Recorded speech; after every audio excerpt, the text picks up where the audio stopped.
In March, 18 different brands came to Atlanta for Intersect, a watch show for independent brands. The Watch Society was fortunate enough to take part and interview some of the company founders and representatives. Here is our interview with James and Anders from Arcanaut. So let's get into it.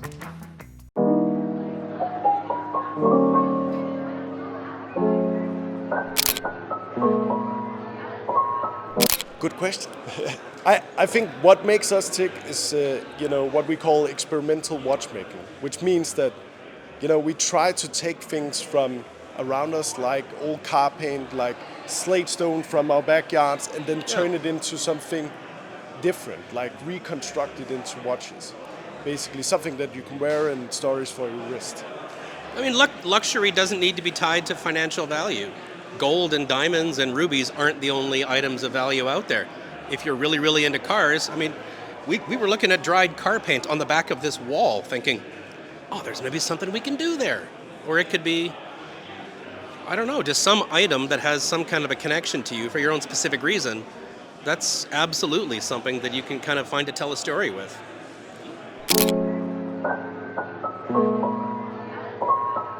Well, it definitely does. Like, it's, I love that I can bike around to our suppliers and actually talk to them, because that's such an important thing when you actually have a watch brand, that it's not that far to actually produce a watch and get an idea across. Like, we can be creative with our suppliers instead of, having to speak to somebody who speaks French. So. Well, it's creatively quite refreshing too, because Anders lives in Denmark, I live in Sweden. These aren't really watch-producing centers, whereas if we both lived in Geneva, you would just be inundated every square centimeter with watches, and it's quite difficult to not get influenced by that and not have that kind of cloud your own creativity. So it's almost like we're a bit of a watch design outpost, kind of out there on our own, and we really can come up with kind of whatever the heck we want. And we don't feel like we're having Rolex standing over us casting a big shadow or, something like that. Should we talk about the fire? Not really things that, thanks bud, that haven't specifically worked out, but there is definitely a different development curve in them.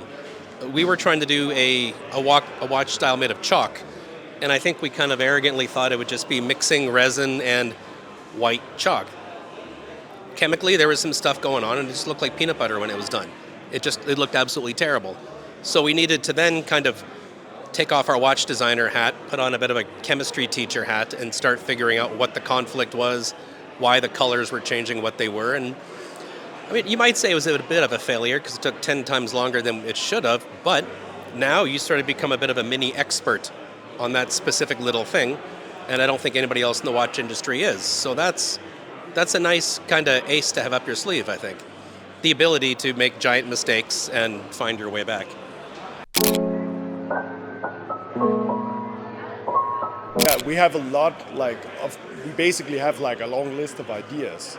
And what we're doing is testing them out, behind the scenes all the time.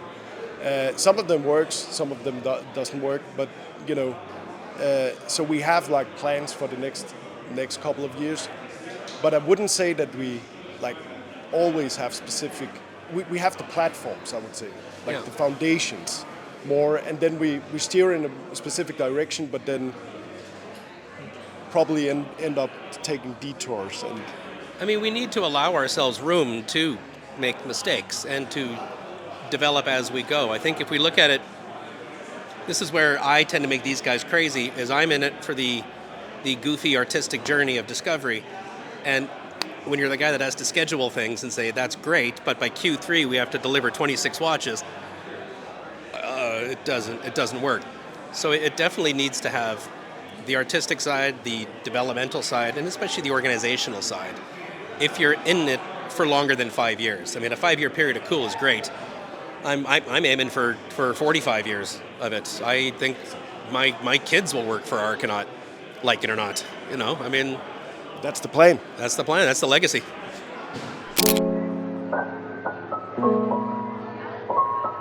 It's super important because actually getting out it's not just getting out and showing off the product, because I think especially our watches, you kind of need to see them in real life a lot of the times. Like for most people to understand them, you need to have them in the hand and actually feel the watch. But the other part of it is actually meeting the community, meeting the people, meeting the other brand owners is something that we love.